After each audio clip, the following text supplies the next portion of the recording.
राघव को जर्मनी से लौटने में अभी टाइम था। तब तक आदिति ने सोचा माँ पापा के पास हो आती हूँ।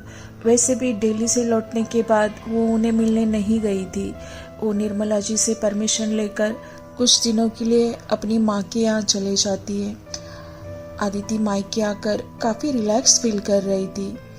साक्षी भी उसे मिलने आई थी। आदिति जब भी मायके आती थी ना, तब साक्षी उसके साथ वहाँ रहने आती थी। आज भी वो दोनों खाना खाकर आदिति के कमरे में सोने के लिए चले जाते हैं। साक्षी उसे पूछती है, आदिति बताओ ना दिल्ली के बारे में कुछ, क्या क्या किया तुमने दिल्ली में, कैसी है तुम्हारी ननंद और उनकी फैमिली, तुम लोग कहाँ कहाँ घूमने गए थे, मुझे बताओ ना। आदिति हल्के से स्माइल करती है और बोलती है, साक्षी दिल्ली के जितने भी फैशन इंस्टीट्यूट है ना, वहाँ के हर एक फैशन इंस्टीट्यूट में डेली हाजिरी लगाना, चाहे वहाँ काम हो या ना हो, लेकिन नंदिनी दीदी का वहाँ जाना बहुत ज़रूरी है। सभी टाइप की किटी पार्टीज़ हो या फिर अगर कुछ भी नहीं मिला तो क्लब और शॉपिंग है ही है, इससे ज़्यादा कुछ नहीं, बस यही सब करती है वो। अच्छा है घर में जान नहीं तो उनका बस चलता ना तो उस घर को भी वो अपने साथ लेकर चलती। अरे बाप रे, फिर घर पे कब ध्यान देती है वो, घर पे भी तो लोग होते होंगे ना उनके। साक्षी उसे पूछती है, उन लोगों के लिए घर संसार के कोई मायने नहीं होते साक्षी, सब नकली दुनिया है वहाँ, जिनमें कोई भी जान नहीं, रिश्ते में कोई मान सम्मान नहीं, प्यार विश्वास नहीं, कुछ भी नहीं, जस्ट खोखली दुनिया है वो। ऊपर से सब अच्छा और अंदर से पूरा खाली, एक पेंटिंग जैसा, सिर्फ दीवार पे ही अच्छी लगती है, असल जिंदगी में वैसा कुछ भी नहीं होता है। ओके समझ गई, बस करो अभी अपनी ननंद का गुणगान, और नहीं सुनना मुझे, साक्षी उसे कहती है। और तुम्हारा वो भांजा जो शादी में तुमसे मिलने आया था, हम सबसे झगड़ा करके मामी मामी करते हुए अंदर चला आया था, कितना हैंडसम है ना वो, और साथ ही साथ कितना बातूनी भी था, बड़ किए जा रहा था। कुछ टाइम में वो सबको हंसा कर वहाँ से चला गया था। शौर्य का नाम साक्षी के मुंह से सुनते ही आदिति बेचैन हो जाती है। जिसको भुलाना चाहती थी, जिसकी यादें अपने दिल से मिटाना चाहती थी, और वो सिर्फ उसी रीज़न की वजह से अपने मायके आई थी। वही यादें, वही रीज़न बार बार कहीं ना कहीं किसी भी तरह से उसके सामने आ जाता था। आदिति एक गहरी सांस लेती है। क्या हुआ आदिति, साक्षी उसे पूछती है।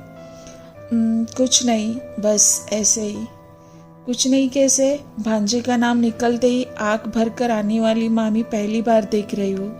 क्या हुआ, सच सच बताना।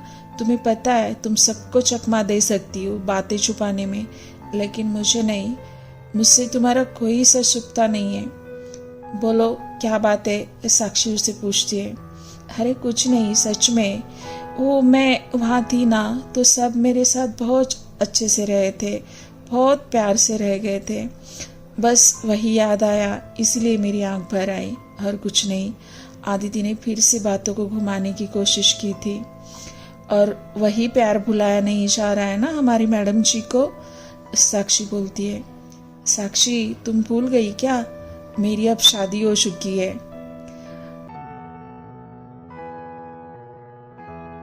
सच कहूँ आदिति, मुझे ना ये शादी जैसी इंस्टीट्यूशन पे बिल्कुल भी भरोसा नहीं है, सच में।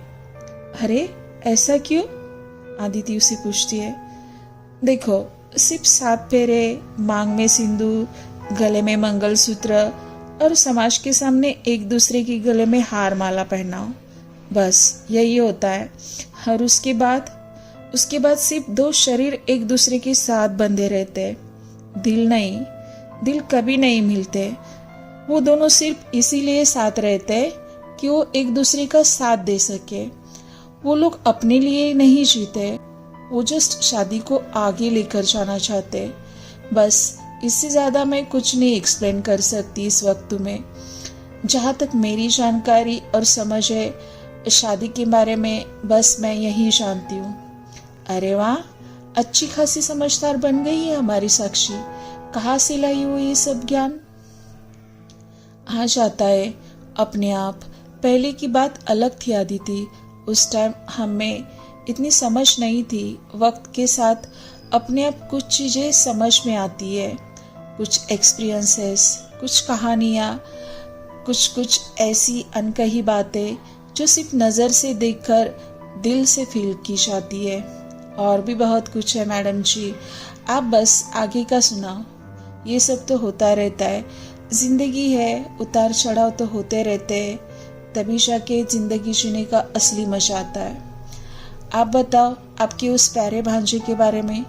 साक्षी शौर्य का टॉपिक बिल्कुल भी छोड़ने को तैयार नहीं थी। वो बार बार उसके बारे में पूछ रही थी।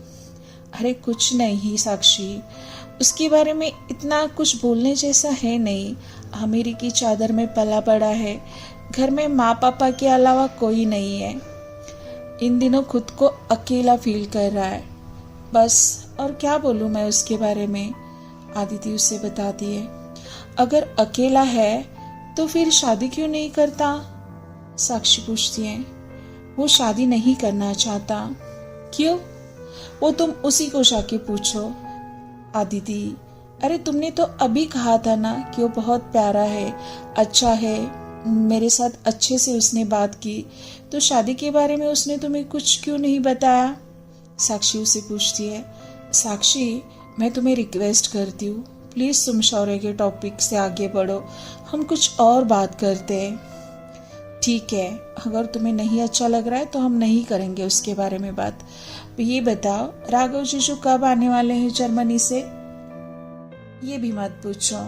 अरे ये मत पूछो, वो मत पूछो, तो क्या बात करेंगे हम? क्या हुआ है तुम्हें आदिति?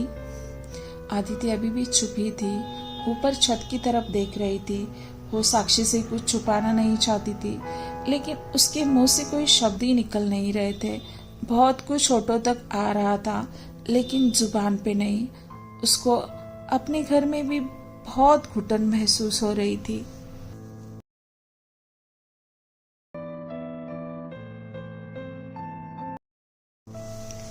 इतने में आदिति की माँ उन दोनों के लिए गर्मा गर्म मसाला दूध लेकर ऊपर आती है। हमेशा इतना बड़बड़ करने वाले उन दोनों दोस्तों को इतना शांत बैठे हुए देखकर उनके मजे लेते हुए कहती है, अरे आज एकदम शांति ही शांति है यहाँ पर। मुझे लगा अब तक तो ये दीवारें भी थक गई होगी तुम दोनों की गपशप सुनकर। देखो ना मासी, मैडम एकदम शांत शांत ही है आज। अब तो क्या, बड़े लोग, बड़ी बातें, हम जैसे लोगों के साथ थोड़ी ना कोई बात करेगा। साक्षी हंसती हुए बोलती है। हाँ हाँ, बिल्कुल सच कहा तुमने साक्षी। राघव है नहीं ना, इसलिए उसका मन नहीं लग रहा है शायद। आदिति की माँ भी साक्षी की बातों में शामिल होकर उसको चिढ़ाती है। लेकिन यहाँ आदिति पल पल बेचैन होते जा रही थी। उसका ध्यान उनकी बातों की तरफ बिल्कुल भी नहीं था। साक्षी ने शौर्य की बात छोड़कर उसकी दबी हुई भावनाएं फिर से जाग उठी थी। उसका सिर चकराने लगा था। वो अपनी जगह से उठने की कोशिश कर रही थी कि वो धपाक से नीचे गिर जाती है। उसका शरीर पूरा ठंडा पड़ चुका था, पसीना पसीना हो गया था और वो बेहोश हो गई थी। आदिति की माँ और साक्षी उसके पास चले जाते और उसे संभालने की कोशिश करते। थोड़ी देर बाद डॉक्टर आकर आदिति को चेक कर कर मेडिसिन देकर चले जाते।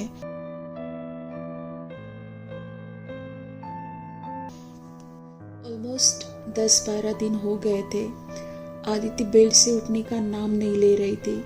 उसके शरीर से पूरी चेतना निकल गई थी। वो फिजिकली और मेंटली भी बहुत वीक हो गई थी। सोचने समझने की कोई शक्ति अब उसमें बची नहीं थी। वो थोड़ा भी उठकर घूमने फिरने की कोशिश करती तो फिर से गिर जाती। जिंदगी जीने का बिल्कुल भी मन नहीं था उसका, क्योंकि उसके जीवन में अब सिर्फ घुटन और निराशा ही थी। और हाँ, साथ में ना रुकने वाले आंसू भी तो थे। वो खुद को मिटा देना चाहती थी, इतनी वो थक गई थी।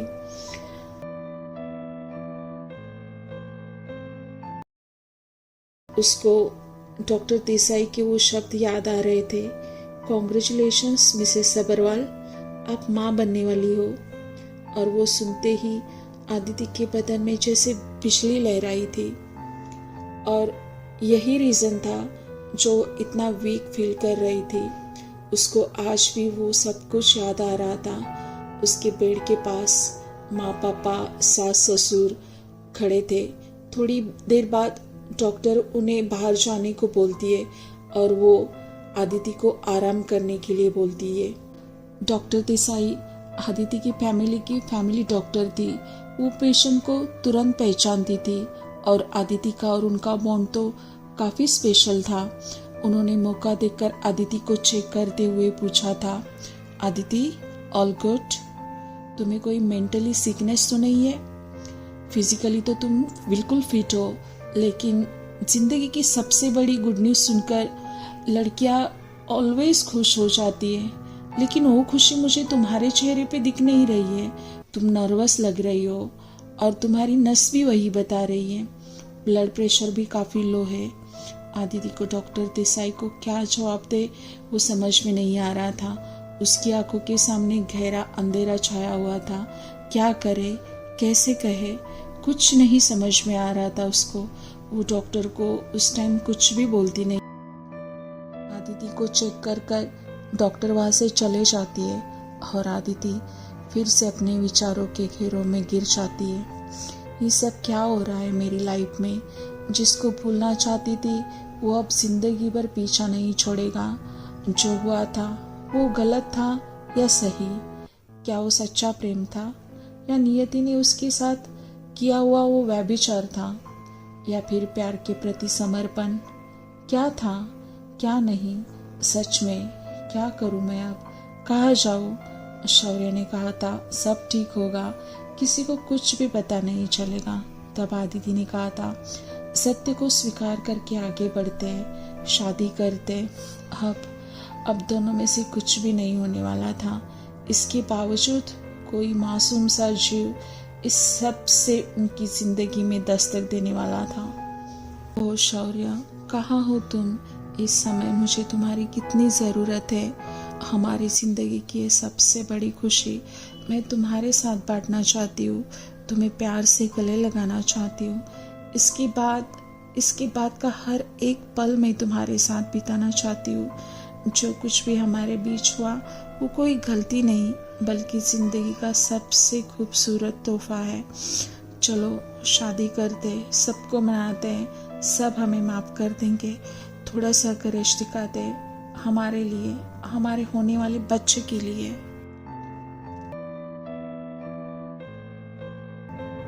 लेकिन फिर वही अदिति को शौर्य की सारी निगेटिव बातें याद आने लगी।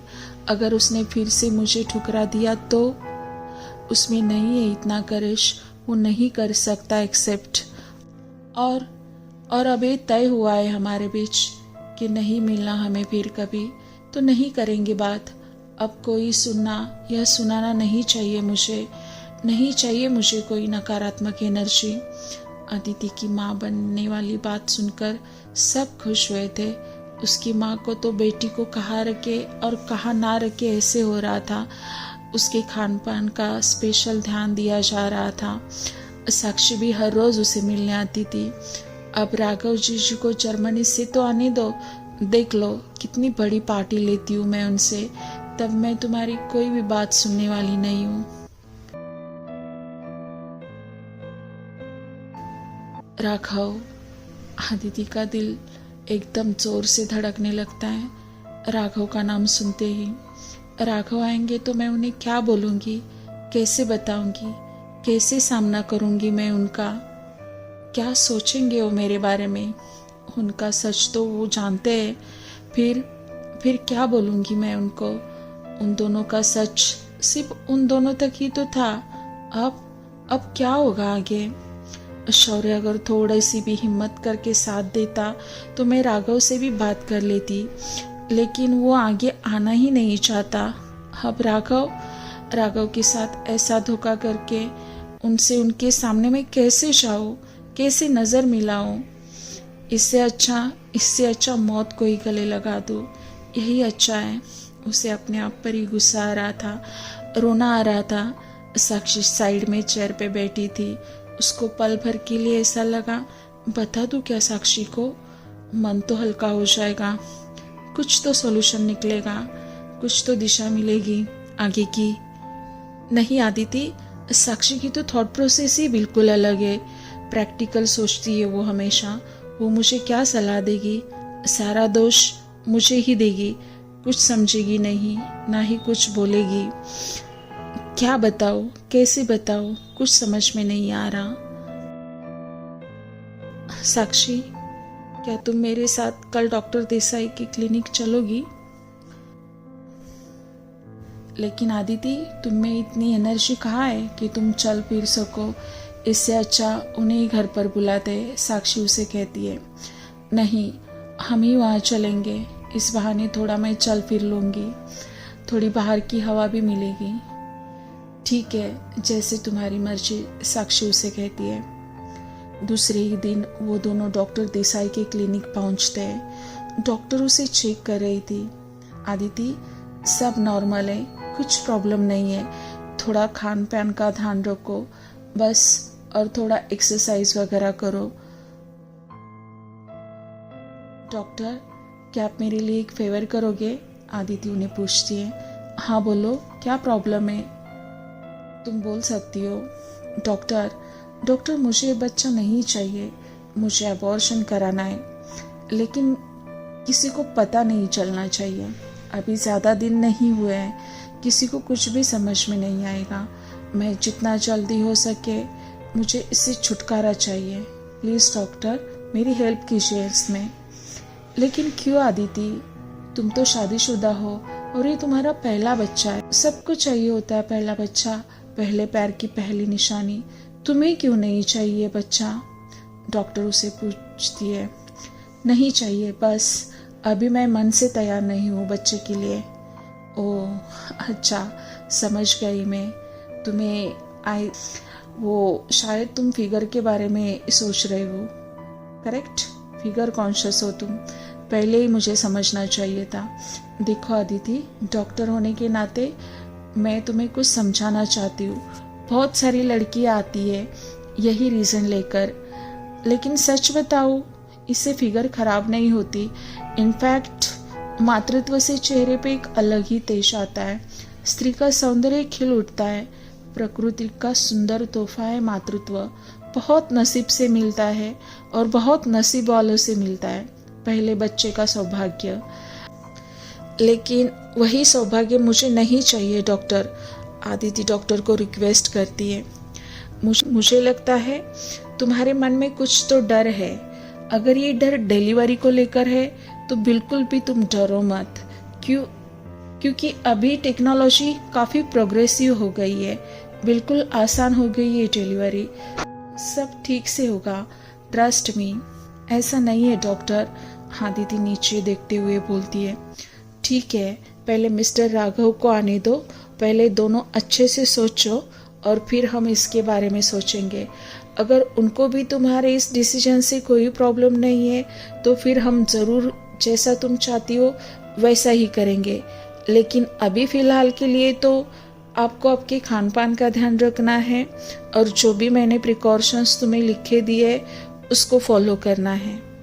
बस मैं यही कहना चाहूँगी तुमसे, इतना ही, डॉक्टर आदिति को कहती है। Okay doctor, thank you so much. ऐसा बोलकर आदिति डॉक्टर देसाई के केबिन से बाहर आती है। साक्षी आदिति का केबिन के बाहर वेट कर ही रही थी। वो दोनों सीधा क्लिनिक से निकलकर आदिति के घर की तरफ चले जाते हैं। रास्ते में साक्षी ने आदिति को पूछा था कि क्या कहा डॉक्टर ने। आदिति ने बताया था सब नॉर्मल है, टेंशन लेने की कोई ज़रूरत नहीं है। दूसरे ही दिन आदिति अपने ससुराल चले जाती है। वो दरवाजे से अंदर जा ही रही थी कि निर्मला जी और नंदिनी दीदी की फ़ोन पर की बातचीत उसके कानों पे पड़ती है। वो दोनों भी आदिति की प्रेगनेंसी के बारे में ही डिस्कस कर रहे थे। निर्मला जी बहुत खुश लग रही थी। वो आदिति को फ़ोन देती है और बोलती है, लो नंदिनी से बात करो। नंदिनी दीदी भी उससे बात करती है, उसे बधाई देती है और उसे ख्याल रखने बोलती है। नंदिनी दीदी की और आदिति की बातचीत चल ही रही थी कि नंदिनी दीदी के पीछे से शौर्य की आवाज़ें आने लगती है और नंदिनी दीदी शौर्य को फ़ोन देती है। शौर्य भी आदिति को बधाई देता है। कॉन्ग्रेचुलेशंस मामी। शौर्य की आवाज़ सुनते ही आदिति का हाथ कांपने लगता है। वो झट से रिसीवर नीचे रख देती है। अरे क्या हुआ, फ़ोन क्यों रख दिया? थोड़ी देर बात करनी थी मुझे, निर्मला जी आदिति को बोलती है। नहीं, वो बीच में ही डिस्कनेक्ट हुआ, बोलकर आदिति वहां से चले जाती है। आदिति ससुराल आ तो गई थी, लेकिन उसके लिए अब वहाँ दिन काटना मुश्किल हो रहा था। रिस्पॉन्सिबिलिटी बढ़ गई थी। निर्मला जी का बार बार ऊपर आकर उसको चेक करते रहना और ज़रूरत से ज़्यादा ख्याल रखना, ये सब उसको बिल्कुल भी पसंद नहीं आ रहा था। मैं इंसान हूँ, समझदार हूँ, क्या कर बार बार परेशान करते ये लोग। मुझे सब समझ आता है, मुझे क्या खाना है, क्या पीना है।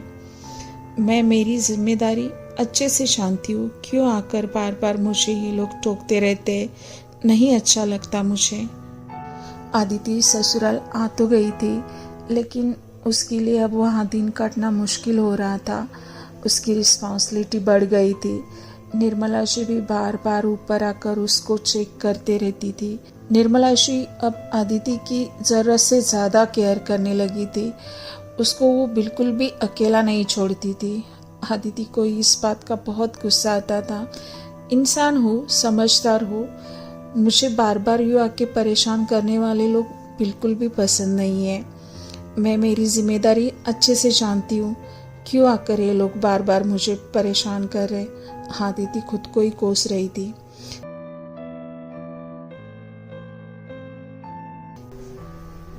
आदिति अब राघव का बेसब्री से इंतज़ार कर रही थी, क्योंकि उसको ऐसे लग रहा था कि इस सिचुएशन पे अगर कोई इलाज है, इसका अगर कोई हल ढूंढ सकता है तो सिर्फ और सिर्फ राघव ही है, क्योंकि उसका खुद से ज़्यादा राघव पे भरोसा था। इस घर में अगर कोई समझदार व्यक्ति है तो वो राघव ही था और राघव के आने का वो बेसब्री से इंतज़ार कर रही थी। वो राघव को सब सच सच बताना चाहती थी अपने और शौर्य के बारे में, और वो सब फैसला उसी पे छोड़ना चाहती थी। और वो उसी के बारे में सोचते सोचते आदिति वहीं पे सो जाती है।